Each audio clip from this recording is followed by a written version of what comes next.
Aula 3. Hoje vamos entender o que deve ser feito se você ou alguém conhecido precisar de uma ajuda profissional, como terapia ou acompanhamento psiquiátrico. Eu sei que existem vários tabus sobre esse tema. Remédio é pecado, terapia é para quem tem falta de fé, depressão é falta de oração e vários outros. Nem vou gastar muito tempo com isso, sabe? Ninguém precisa convencer ninguém que o diabético deve tomar insulina. Ou que quando se quebra um braço é necessário consultar um médico, tomar os remédios e colocar gesso. Tudo isso sem culpar ou envergonhar a pessoa.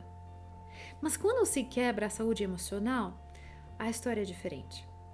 Precisamos sair da escuridão e entender que a mente e corpo são interligados. Não existe saúde quando um deles está sofrendo. O que é verdadeiro para os cuidados com o corpo também é verdadeiro para os cuidados com a mente. Então, pensando em ajuda profissional, quero começar com a ideia que tem por aí, que todo psicólogo faz a mesma coisa, certo? Errado! Isso é muito, muito importante.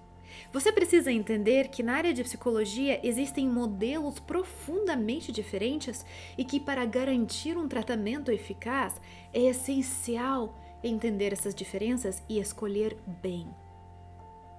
Dentro do tempo e escopo do que temos disponível nesse curso, não será possível apresentar todos os modelos que existem, nem dar uma lista exaustiva de todas as opções de ajuda profissional. Por isso, escolhi focar atenção em 4 tipos de tratamento para problemas comuns de saúde emocional, como depressão, ansiedade, fobias, etc. Os 4 são distintos, fáceis de lembrar e representam modelos raiz. Entendendo esses, será muito mais fácil classificar outros modelos de terapia. Antes de continuar, gostaria de deixar bem claro que o que eu vou dizer não é dito para ofender, nem criticar, nem fazer autopropaganda. Não tenho nenhuma necessidade disso. A minha única missão é apresentar informações científicas, atualizadas e lógicas para você saber tomar a sua própria decisão. Não falo mal de nenhum profissional.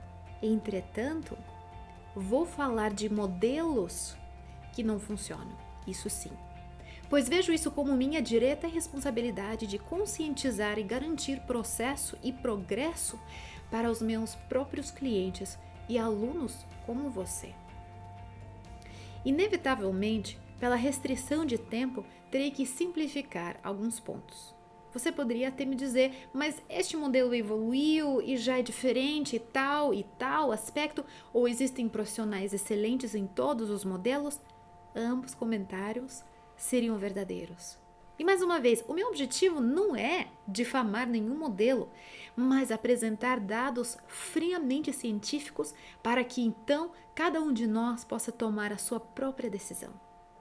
Cabe ao ouvinte pesquisar mais e finalizar a sua própria opinião, que pode, sem problema algum, ser diferente da minha. Vamos em frente. Primeiramente, vamos falar sobre a diferença entre psicologia e psiquiatria. O que você enxerga nessa imagem? Um pé e um prego cravado nesse pé. Imagine que esse raio-x é seu. Você está no hospital esperando o médico te atender. Está com muita dor.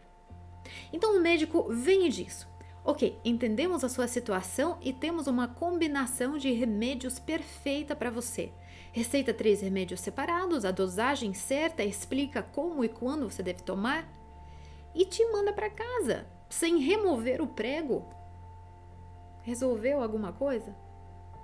Claro que não. Poderia até mascarar a dor por um tempo, isso sim, mas resolver o problema não vai.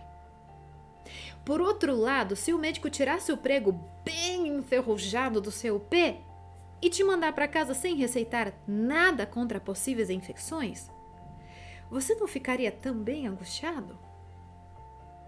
O psicólogo tira o prego da sua mente e o psiquiatra remedia a ferida. Essa é a relação entre psiquiatria e psicologia. O médico psiquiatra prescreve remédios para equilibrar as funções do seu cérebro e isso, em muitos casos, é essencial para uma melhora. Por mais que nem sempre medicamento é necessário. Por exemplo, depressão moderada responde muito melhor ao exercício físico do que qualquer remédio. Porém, sem o psicólogo, aquele prego, o trauma, a depressão, a culpa, a vergonha, permanece cravado em sua mente. E não importa quanto remédio você for tomar ou quanto exercício físico for fazer, o seu cérebro simplesmente não consegue tirar o prego com as suas próprias forças.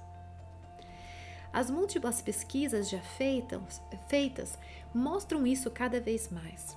Remédio sozinho tem efeito até você se esquecer de tomar ou trocar da receita ou decidir que não quer tomar mais.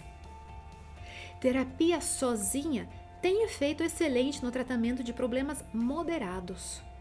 Mas em casos de problemas prolongados de longo prazo, severos, o resultado é extremamente limitado. Então, os dois juntos, remédio com terapia, produzem efeito duradouro e trazem cura. Muito bem, entendemos os papéis de cada um, da psicologia e da psiquiatria. São duas modalidades separadas e distintas e uma não substitui a outra. Psiquiatra não é psicólogo e psicólogo não pode fazer o que psiquiatra faz. Para ser eficaz, em certas situações, o tratamento tem que envolver os dois juntos. Agora vamos falar somente sobre as terapias psicológicas e vamos entender as opções disponíveis, pois aqui também existem grandes diferenças. Assim como na medicina, onde os médicos se especializam em áreas específicas, se está com dor de dente, você não vai no oculista, você vai no dentista. Assim, na psicologia existem especializações. A não ser que você saiba a respeito essas diferenças, você pode estar recebendo tratamento completamente inapropriado para o seu problema. É óbvio que nenhum resultado será produzido nesse caso. O primeiro modelo psicológico é um dos mais antigos que existe e o mais usado aqui no Brasil. Este modelo é psicanálise. Vamos entender de onde vem e o que é. Primeiramente, essa imagem é a representação de você, seguindo esse modelo. Você é o resultado de uma guerra entre três forças, o id, ego e superego. Gostou da imagem? A psicanálise clássica foi desenvolvida pelo Freud, que viveu nos anos 1856 a 1939. Freud era um psiquiatra muito progressivo para o seu tempo e popularizou a ideia de intervenções psicológicas, que foi uma revolução completa naquele momento de história. Mas é interessante notar que essa era a mesma época em que todos os médicos consideravam desnecessário lavar as mãos. Quanto mais sangue no seu uniforme, melhor era considerado o médico. Já imaginou? Só para você ter uma ideia, a penicilina foi descoberta em 28, ou seja, somente alguns anos antes da morte do Freud. O DNA foi descoberto em ano 53, 14 anos depois da morte dele. E neurotransmissores, substâncias químicas que fazem possível a conversa entre os neurônios do cérebro humano, resultando em emoções e pensamentos, foram descobertos em ano 21. Mas foram entendidos apenas muito tempo depois. Simplificando ainda mais, a ciência era muito diferente naquela época. Enquanto hoje temos ferramentas para testar e medir como funciona o nosso cérebro, a única coisa que o Freud podia fazer, por mais brilhante profissional que ele tenha sido, foi observar e teorizar sobre alguns padrões de comportamento e personalidade. Ele não tinha como empiricamente testar nada. O modelo, então, é puramente evolucionista, se baseia em forças incontroláveis como agressão, libido e sexo. É complexo e filosófico e sem base científica. Olha, isso não é um julgamento, e sim um fato.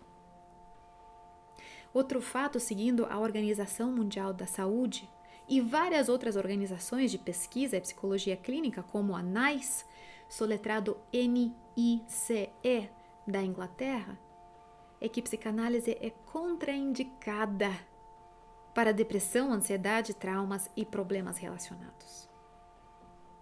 Agora, você também deve saber como acontecem as sessões de psicanálise. O paciente normalmente deita naquele divã, muitas vezes sem olhar para o terapeuta que senta atrás, revendo o passado, com o terapeuta sendo o expert e oferecendo análise dos sonhos, experiências e desejos. Como você já pode ter percebido, esse modelo realmente não é compatível com a crença cristã. Como seguidora de Jesus, eu sei que sou livre e criada como imagem de Deus. E não sou produto de algumas forças incontroláveis. Sei que tenho liberdade e livre escolha. A minha cura está em métodos científicos que Jesus criou para me curar, e não em reviver o meu passado e traumas. Esse processo é extremamente demorado, resultando em vários anos em tratamento, depois do qual o paciente fica extremamente autoconsciente, sim, porém mais deprimido, mais ansioso e mais traumatizado. É óbvio, depois de envelhecer junto com o terapeuta, semanalmente contando de todas as coisas ruins que aconteceram, quem vai melhorar de uma depressão, resolver um trauma ou perdoar um abusador? Veja, estou sendo sincera contigo. Não tenho medo de falar e arriscar que alguém fique incomodado com as informações modernas e científicas que claramente mostram o dano que psicanálise causa. O meu medo é diferente. O meu medo é que você, como cristão, busque um tratamento completamente incompatível com a sua crença, resultando em maiores mentiras instaladas em sua mente. Isso sim me preocupa. Mas vamos em frente. O nosso segundo modelo é chamado humanista ou existencial. E seguindo este, você é uma criatura assim. Um ser perfeito curtindo um dia cor-de-rosa num jardim cor-de-rosa. Bate bem com a sua experiência? Com a minha, nem tanto. O modelo humanista foi criado por Carl Rogers nos anos 60 e, de acordo com ele, todas as pessoas são inerentemente boas. Agora, eu gostaria que você comparasse isso com Romanos 3:23.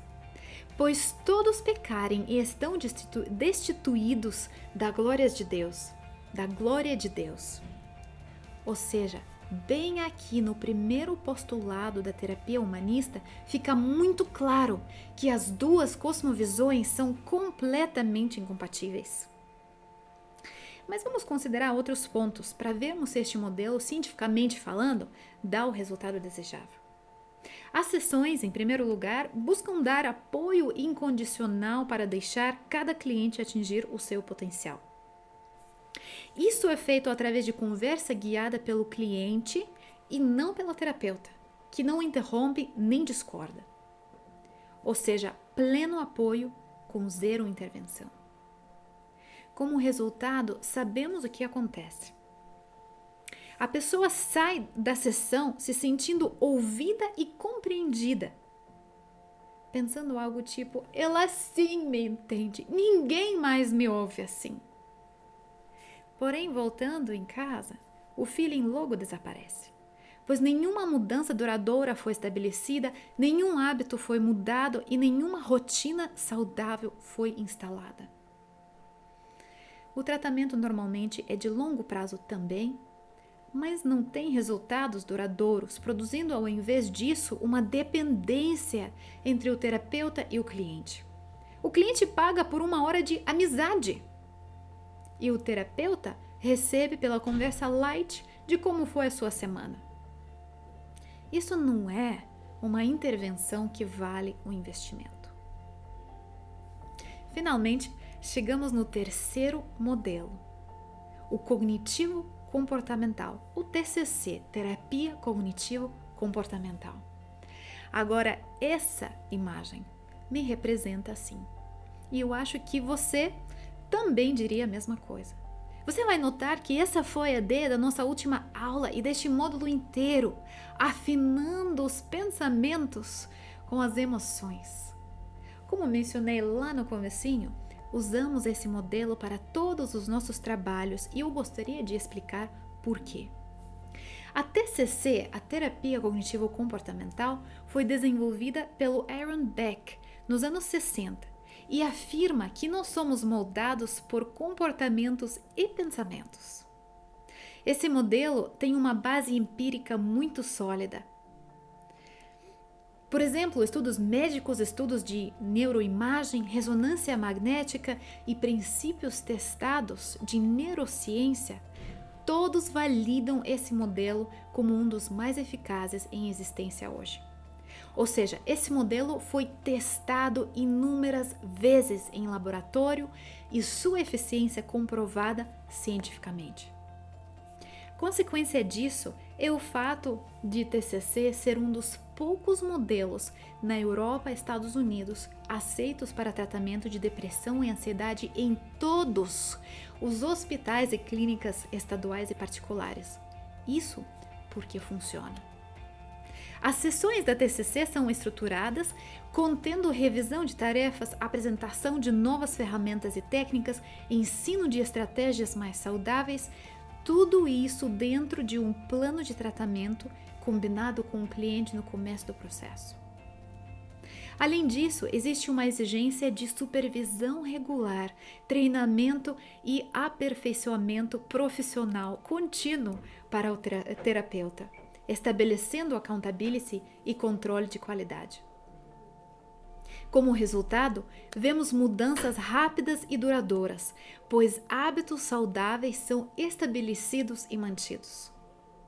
Dentro desse modelo, somente para você entender dos prazos em que estou falando, depressão moderada sem fatores agravantes complexos como história de abuso ou traumas é tratada em até 6 meses sem remédio.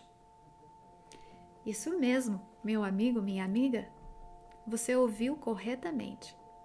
Como testemunha disso, aqui na Indwell, a vasta maioria de nossos processos de life coaching e terapia é de 3 a 9 meses, somente com casos singulares e muito complexos, passando de 1 ano. Em conclusão, temos um problema real na nossa sociedade com doenças mentais.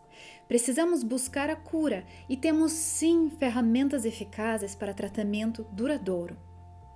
Portanto, exatamente como no caso de um médico que você procura e escolhe com cuidado, o profissional de saúde mental também deve ser procurado com cuidado. A terapia cognitiva comportamental está entrando na moda, da mesma maneira que o coaching está na moda. Fora do Brasil, tanto o coaching quanto a TCC são estritamente regulados, supervisados e legalmente têm certas responsabilidades para com o cliente. No Brasil, existem sim profissionais competentes, mas você precisa gastar tempo e esforço para garantir que a sua escolha é a certa. Antes de terminar esta aula, quero te ajudar com isso. As informações a seguir estão no seu homework também. Baixe o PDF dessa aula para ter um resumo. Então, quando você for buscar ajuda profissional, considere os seguintes pontos. Primeiramente, busque um profissional TCC capacitado, experiente, atualizado e confiável. Sua saúde mental, bem como a sua saúde financeira, dependem disso. Entreviste o profissional. Isso mesmo, você é o cliente, você que escolhe. Então pergunte, qual metodologia ou modelo usa? Se não tiver clareza ou falar algo tipo, eu junto o melhor de vários modelos, cuidado, a pessoa não sabe o que faz e automaticamente não merece a sua confiança. Segunda pergunta, onde e quando estudou? Se a resposta é somente na faculdade e nada no nível superior de pós-graduação, fique atento. Esse nível é básico demais para lidar com o bem mais precioso que você tem, a sua mente. Terceira pergunta. Há quanto tempo terminou sua última capacitação ou curso profissional? Se a resposta é 20 anos atrás, pode saber que TCC não estava disponível aqui no Brasil naquela época. Então, mesmo se o profissional se chamar TCC, isso simplesmente não pode ser verdade. E mais uma pergunta. Quais resultados seus clientes normalmente obtêm e em quanto tempo? Se a resposta for vaga ou de longo prazo, saiba que você não está falando com um profissional TCC. Mais uma pergunta? Qual é o prazo médio para o tratamento de depressão, ansiedade moderada? Mesma coisa, a resposta deve ser 6 meses. Se houver confusão ou incerteza, o que temos não é a cognitivo-comportamental. Mais uma. Quanto tempo leva a maioria dos seus processos? Eu posso te dar uma resposta exata, como eu já fiz. De 3 a 9 meses, com casos singulares de tratamento por mais de um ano. Se a resposta for menos precisa ou de longo prazo, o que é praticado está longe de ser cognitivo-comportamental. Escute bem a resposta. Um profissional seguro e capacitado responderá com prazer e segurança. Por outro lado, se as respostas são vagas, evasivas ou você nota desconforto e irritação, pode ser um sinal de aviso. Terminando essa aula, você aprendeu a diferença entre psiquiatria e psicologia. Além disso, vimos 3 abordagens psicológicas: psicanálise, humanista e cognitivo-comportamental. Os 3 são completamente diferentes e nem todos são compatíveis com a cosmovisão cristã. Ciência, estudo, posicionamento de várias organizações, inclusive a Conferência Geral da Igreja Adventista do Sétimo Dia, indicam a terapia cognitivo-comportamental como um modelo empírico, confiável e eficaz. Mais uma vez, não estou aqui para criticar ou competir com ninguém, nem quero ofender nenhum profissional. Porém, existe uma verdade científica objetiva e é disso que falei aqui para você. Não tive como listar todas as modalidades, porém agora você entende as raízes e conseguirá tomar decisões informadas. Por muito tempo, a comunidade cristã evitava tratamento psicológico. Isso até fazia sentido quando o modelo predominante era a psicanálise, sendo incompatível com as nossas crenças. Porém, hoje temos abordagens que se harmonizam com a base da nossa fé. Por isso, não precisamos mais ter medo. Se você quiser, estamos aqui para te apoiar. Temos profissionais de altíssima capacitação na TCC que recebem supervisão regular e estudam continuamente para trazer o melhor para você. Não é mais necessário viver esmagado pelos problemas de saúde emocional. A saída existe. Busque mudar a sua história hoje. Muito obrigada pela sua atenção e te vejo na próxima aula.